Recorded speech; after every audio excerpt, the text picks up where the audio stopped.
Hello again, everyone. In Durham, North Carolina, on October 13th, 1938, Shirley Caesar was born. 5 of her siblings died before her. It was so hard for her family to get food, clothes, and space because they were so poor. In addition to working long hours in a tobacco plant, her dad, James Caesar, sang with a gospel group called the Just Come Four on the weekends. No matter how much he sang, the money was never enough for a house with 8 girls and 5 boys. The neighborhood knew him for his deep gospel singing. Although Hallie, Shirley's mother, had some disabilities, she managed to feed all 13 of her children with very little. Shirley learned as a child that staying alive wasn't about being comfortable. It was about making sacrifices and toughness. Years later, in 1945, everything changed. She was only 7 years old when her father passed out suddenly from a seizure. He died right there, and that was the end of her childhood. Since Shirley didn't have any money and had to feed 13 people, she felt she had no choice. To make money for her family, she chose to sing in churches. At age 7, she became the person her family relied on. No one had time or space to cry or be sad. She got a job using her voice, her way of staying alive. There was no time for her to get better. Not wanting her family to go hungry, she got up and started singing. At age 10, her strong, high voice was already shaking the church. Some people called her Shirley the baby. She looked so young and innocent, not because she was small. There was no way she could have been seen without standing on boxes. But when she sang, even guys her own age started crying. Her home was unstable when she was 14. She went by herself through the Jim Crow South. She waited overnight in separate bus stops while holding a cherry Coke and a hamburger that her mother had given her. Some preachers gave her 50 cents a week to sing, but then they took hundreds of dollars.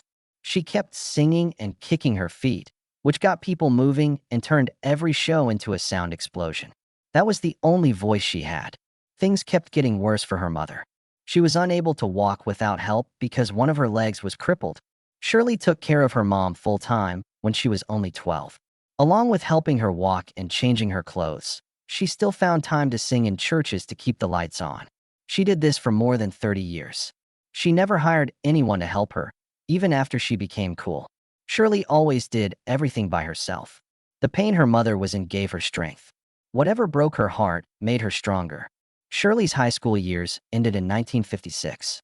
Attended college to learn about business. Strange things did happen during a typing test, though. Her name was called by a voice.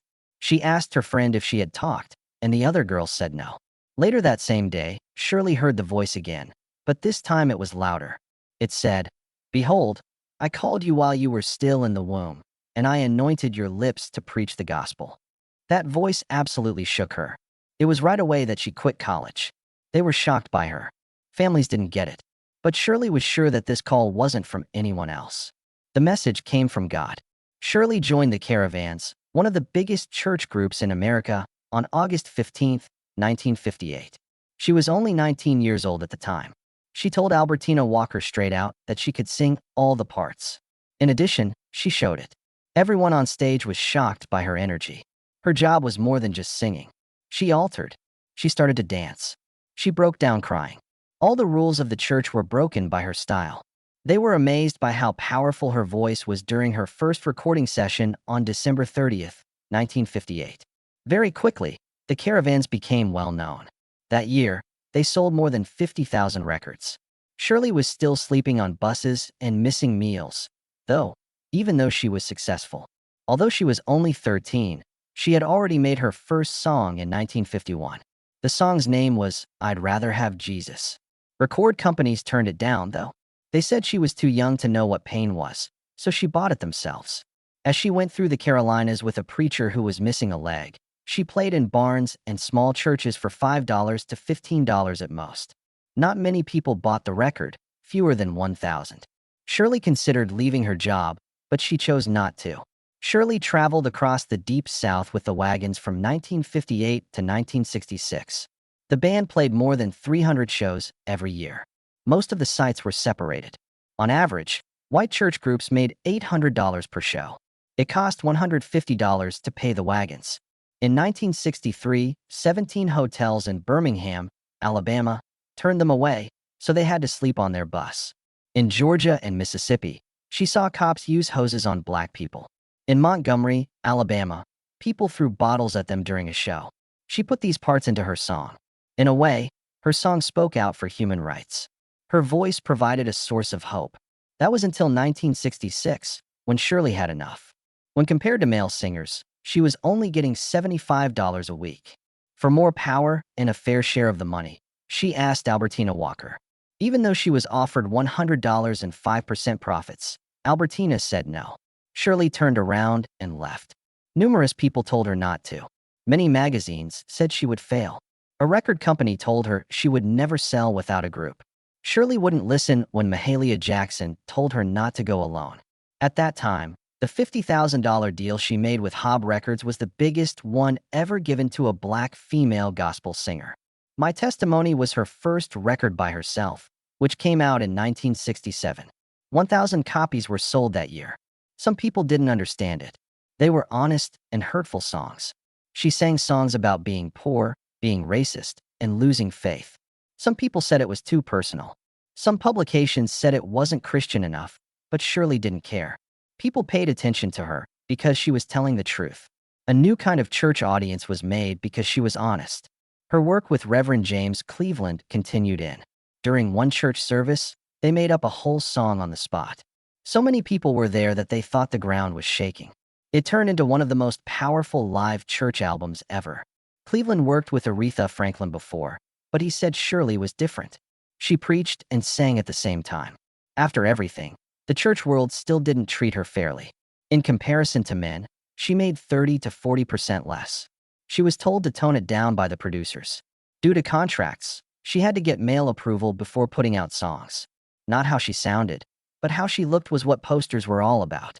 She was called a special guest instead of the main act at concerts. Although she was the main reason people came, she kept going. Her talking never stopped. Everybody thought she would win her first Grammy in 1969, but she didn't. After years, it came out that the election was rigged. The people who were voting for one of her competitors had a manager there. That boss had money riding on how things turned out. Although Shirley won in 1971, the damage had already been done. It wasn't until 2020 that everyone knew the truth. Because of scandals like hers, the Grammys were fully changed in 2021. She was also on the Mike Douglas Show in 1969. Shirley brought the full fire of gospel to the stage, while most of the other guests told jokes or sang soft songs. She used her drum, yelled, and sang. The phone started to work. More than 3,000 people called CBS in just a few hours. A lot of people were mad. Some people were amazed. Many white people who watched saw the power of black church prayer for the first time, and it scared them. Shirley Caesar's life changed in 1972 when something out of the ordinary occurred. She made a record of a song called Man from Galilee, Put Your Hand in His Hand. They weren't her own songs. It was first done by Anne Murray in 1970. Although Shirley's version had a lot of heart and fire, it got her a Grammy for Best Soul Gospel Performance. It was her first Grammy ceremony. It wasn't just a party, though. The award caused a storm. A lot of church traditionalists were very angry. They said Shirley was making fun of religious music. They believed it sounded like pop music. There was no giving up for Shirley. She told him that she was still singing for God, even though it didn't sound the same. One of the first black gospel acts to really break into the mainstream, that Grammy made her famous. Many people disagreed, but it made her famous in and out of church. It was impossible to forget her Grammy speech. While surrounded by pop and R&B stars, she took a stand and said, "First, I want to thank God." Lots of people stopped and thought about that simple line. Hearing something so brave in a religious setting wasn't common. Some reviewers said she won because she sang a cover, but Shirley's performance was so strong that it couldn't be ignored. Change happened. People had always thought of gospel music as different, but Shirley was taking down that wall. In 1975, 3 years after the first trip, Shirley went on in West Africa. She will never forget what she went through there. She sang in front of more than 250,000 people at one open event. Many people had struggled to eat for days just to see her. She was not ready to see how poor people lived. What happened shocked her. It made her think of the poor life she had lived in the Jim Crow South as a child. She started to pray out loud on stage, adding words about hunger and pain that weren't on the set list. Her feelings were not important. She just wanted to communicate with them. But there were a lot of problems on the trip. The money they made was in the local currency, which was hard for them to change. It got so bad that her team couldn't even afford to fly home. Her life changed after that trip. It changed how she saw service. She then talked about poverty around the world in her speeches back in the United States. It wasn't just music that Shirley was calling her. She opened the Shirley Caesar Outreach Ministries in Durham in 1969. Following a brief moment, what she described as breaking her heart happened. She was eating Thanksgiving dinner in Florida. She was eating well, smiling, and having a good time. Then she saw kids in Tennessee who were hungry on the news. Their bellies got really big. They looked exactly like kids she had seen in Africa. She knew right then that she couldn't just sing anymore. Half of the money she made from her concerts went to programs that feed and house people. That decision almost put her out of business financially. We never gave her any money from the government. No, she said. She only spent money from shows. She would sometimes borrow money against future shows to keep her business running. She thought it was the right thing to do, even though her friends in the business thought she was crazy. Shirley did another shocking thing in the late 1970s. She started working with artists who didn't reflect her faith. As an album, Message for the People, released in 1978, she mixed religious music with funk. Few ministers were happy about it, but fans loved it. A lot of people bought the record. She had never had that happen to her. Her album sales increased by 400%. R&B acts soon started calling her to work with them. Gospel directors began to notice that she had a good style. They gave her bigger deals to sell their products. And songs by her were played on secular radio stations too. After Shirley opened the door, other people started to walk through it. Bishop Harold Ivory Williams married Shirley in 1983. Exactly 44 years old. People from over 100 different countries attended the wedding. It was a ring with 9 diamonds. As many as you have spiritual gifts. Nevertheless, not all were glad. Fans thought she was giving up singing to marry a pastor. Some people said she had given up on her calling.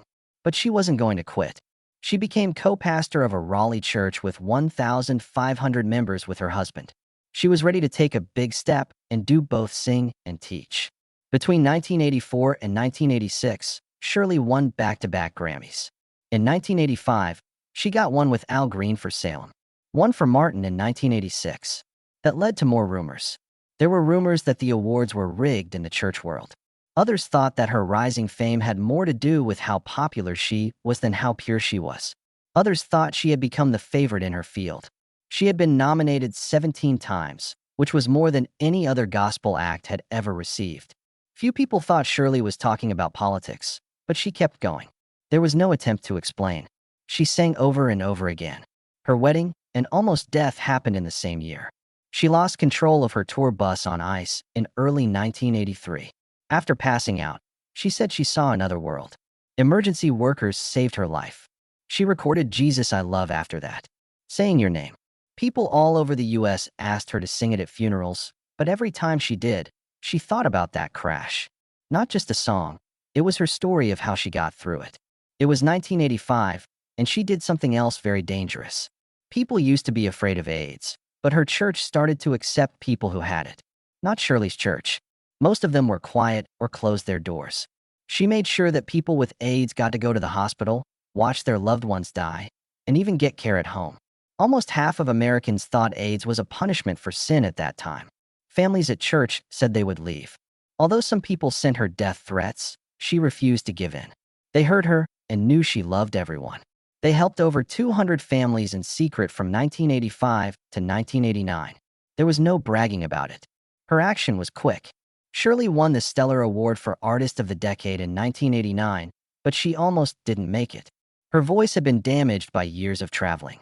She did 150 shows every year, while still giving a speech. Nodules were found on her voice cords by doctors. She had to get booster shots to sing. It was painful for her to make the album Live in Chicago, which helped her win the award. It was hard to hear her award speech that night, but it made people cry. Even when she was very sick, she thanked God. He's Working It Out for You came out in December 1991. It was a 44-minute record with 9 songs. It made it all the way to #1 on the church charts and even number 95 on the jazz and soul charts. Although gospel music was moving quickly at the time, Shirley still led the way. We could still hear her clearly, and her message hadn't changed. Not necessary for her to sing about herself. Simply put, she sang the truth. She was given the National Heritage Fellowship by the U.S. government in 1999. Winners got $10,000 and a ceremony in Washington, D.C. This was the highest government honor for traditional artists. Shirley didn't talk about racism or music politics on stage, but just being there said a lot. As a woman who had been singing since she was 12 years old, she stood there being praised by the whole country. Her performance at the 1996 Grammys included Whitney Houston and CeCe Winans.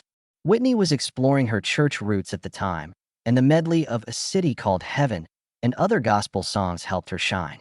That same year, they also recorded He's All Over Me with the Georgia Mass Choir.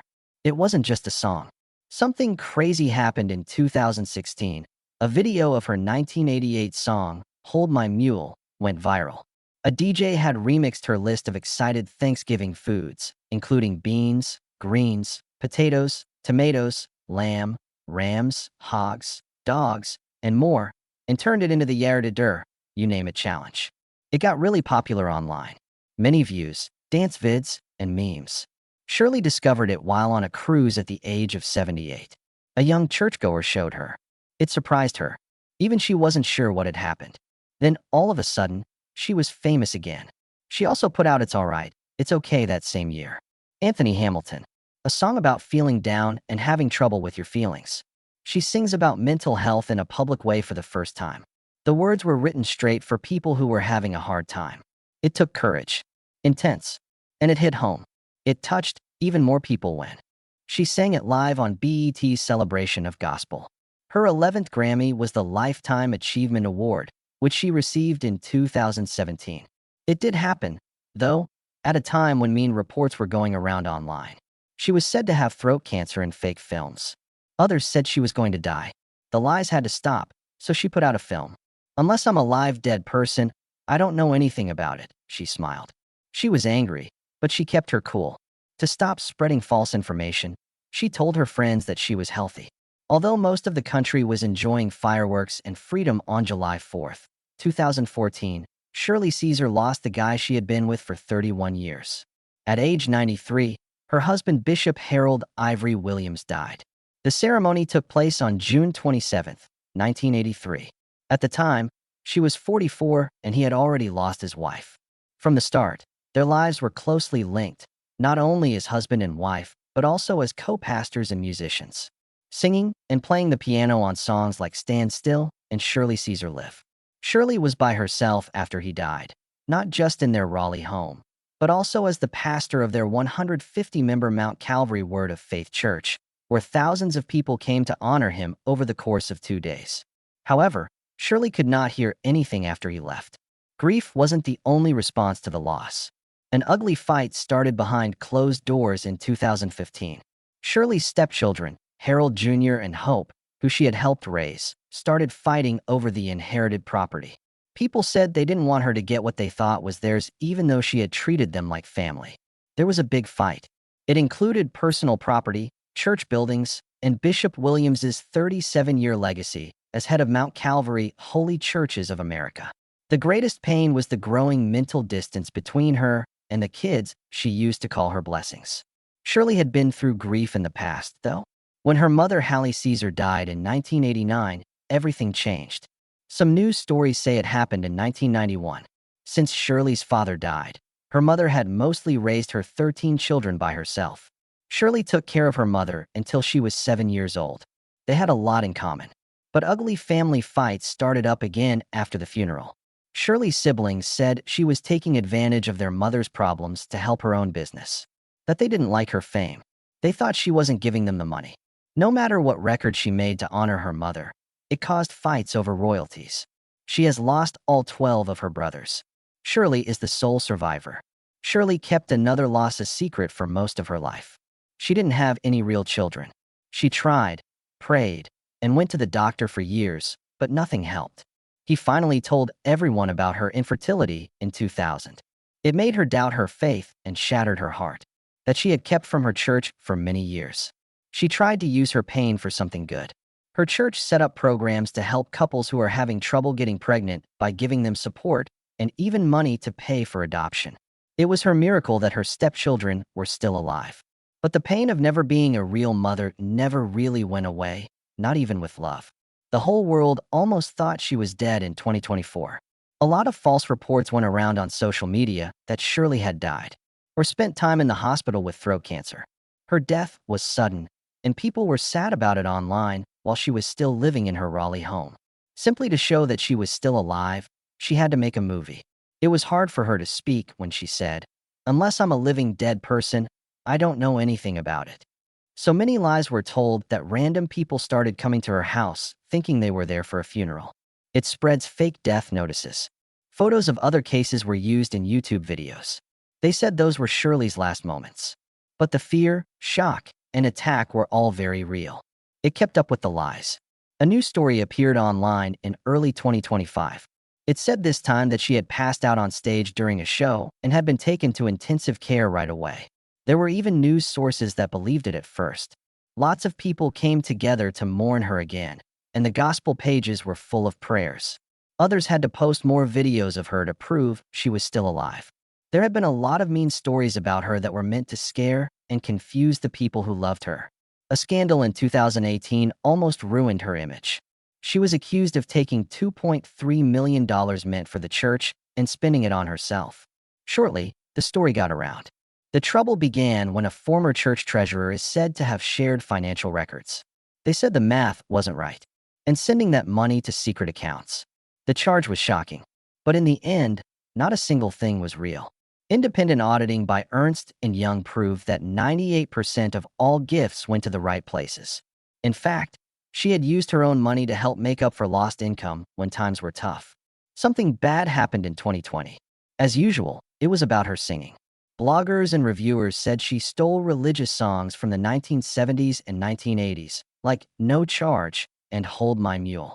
They even showed Shirley an old Martha Williams song and said she had copied almost 85% of it. Shirley, who was 81 years old, was trying to get her job back on track, but she was getting legal threats and couldn't sleep. She was about to quit, but lawyers showed that the songs were either her own or had the right licenses. No problems with her. But the damage was still there. Then the most shocking story occurred. A fake will began going around online in 2024. While everyone knew she was worth much more, around $16 million, it said she only had $2 million in assets. Important family members were left out of the will, and there were some strange gifts of property to unknown companies. The most upsetting thing was a guy who said he was her secret son. He said she had asked for a DNA test and letters to get a piece of her rich wealth. He showed what looked like court papers and videos and tried to get the court engaged. Shirley was really upset. That was a terrible lie, and she warned about how social media can ruin lives. Shirley never stopped going to church, no matter what. The year is 2025, and she is 86 years old, still in charge of Mount Calvary. She stopped speaking once a week, but she's still there, and more than 2,000 people come to see her every Sunday. On First Lady Sundays, people come from Virginia and South Carolina just to hear her speak. Even though there have been health scares and lies, she still has a lot of energy. It's not getting smaller. Her church is growing. In her group, they now call it a miracle. She hasn't just made her own way. She's also made paths for other people. She helped Yolanda Adams and Kirk Franklin stay true to their roots as mentors. Adams was offered $2.3 million for a secular record deal, but she turned it down because she thought it would hurt her ministry. Shalia agreed with Kirk Franklin when he was offered $5 million to work with Sean Diddy Combs. She thought that being true to your faith was more important than getting famous. Franklin even said the words "some for the young people" in his speech at the Walk of Fame. Even though she won 11 Grammys, the person with a net worth of $16 million clearly took a different path. She donates about 75% of the money she makes from her concerts to good causes. She gives more than $350,000 a year to music programs, shelters for the homeless, and groups that help people. She's had the same house in Raleigh for more than 20 years and still lives there. The small shop she runs in Durham makes all of its money by giving it to people in need during the holidays. The amount of money she saved could have made her more than $40 million, but that wasn't her goal.